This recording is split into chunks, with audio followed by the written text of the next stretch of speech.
Hola, mi nombre es María Gabriela Cuervo y vamos a entender un poco acerca del diagrama de orbitales. Para esto necesitamos saber primero qué es. El diagrama de orbitales es una forma de hacer la configuración electrónica de un elemento.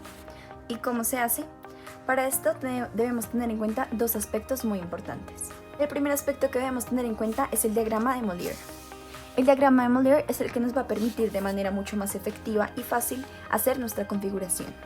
La configuración electrónica, para recordar, se hace diagonalmente en sentido de las flechas. Otro aspecto muy importante son los orbitales. Existen 4 diferentes orbitales: el orbital S, el orbital P, el orbital D y el orbital F. El orbital S le caben hasta 2 electrones, es decir, que tiene un solo eje. El orbital P le caben hasta 6 electrones, es decir, que tiene 3 ejes. El orbital D hasta 10 electrones, es decir, que tiene 5 ejes. Y el orbital F hasta 14 electrones, es decir, que tiene 7 ejes. Teniendo en cuenta estos dos importantes aspectos, vamos a hacer un ejemplo para entender cómo hacer un diagrama de orbitales. Para esto vamos a usar un elemento que en este caso se va a llamar Z8 y vamos a identificar su número atómico, que es 8. De acuerdo al número atómico vamos a hacer la configuración electrónica basada en el diagrama de Mollier, que es 1s2, 2s2 y 2p4. Ya teniendo la configuración electrónica podemos pasar a hacer el diagrama de orbitales. Para eso debemos tener en cuenta esto. El número que está aquí arriba representa el número de electrones, es decir, el número de flechas. Y la letra significa el orbital, es decir, el número de cajitas que vamos a usar.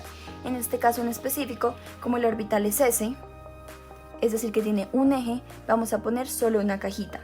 Y el número de electrones, como es 2, vamos a poner solo 2 flechitas en esa cajita. Entonces es el mismo caso que pasa en el primero, es decir, que tiene S, el orbital S, que tiene un solo eje, es decir, una sola cajita y 2 flechitas. En este caso, así.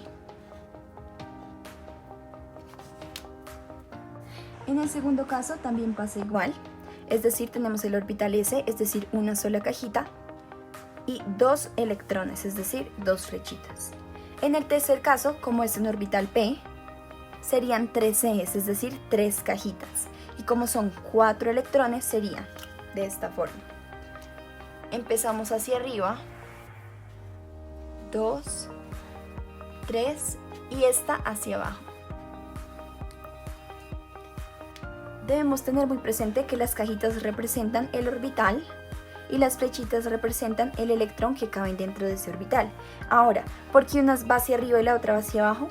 Esto es por el principio de exclusión de Pauli, que dice que si están en el mismo orbital, el electrón tiene diferente giro, es decir, un spin positivo y un spin negativo.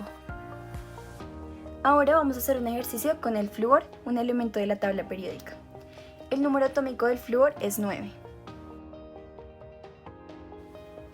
La configuración del flúor es 1s2, 2s2 y 2p5. Cuando ya tenemos la configuración electrónica, vamos a hacer ahora el diagrama de orbitales. Teniendo en cuenta lo que vimos anteriormente, vamos a empezar con el primero. El primero es S, es decir, del orbital S, que tiene un solo eje, es decir, una sola cajita. Y como tiene 2 electrones, vamos a poner un spin positivo y otro negativo.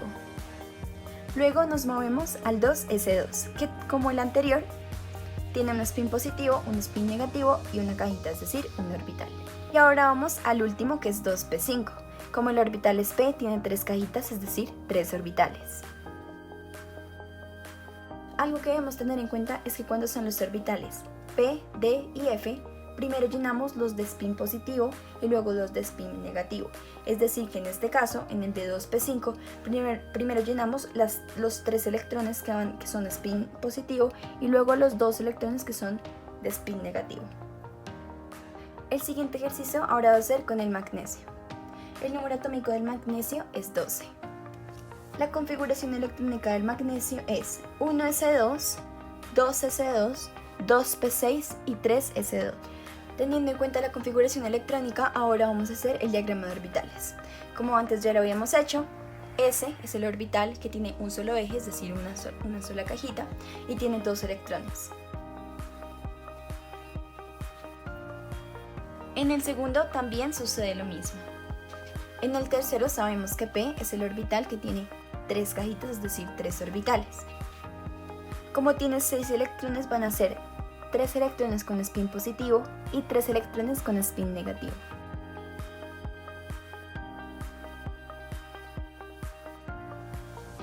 Y el último, como también en los primeros, es una cajita porque ese es el orbital que tiene un solo eje y con 2 electrones, uno spin positivo y uno spin negativo. Y así es como se hace un diagrama de orbitales. Espero que les haya gustado. Muchas gracias.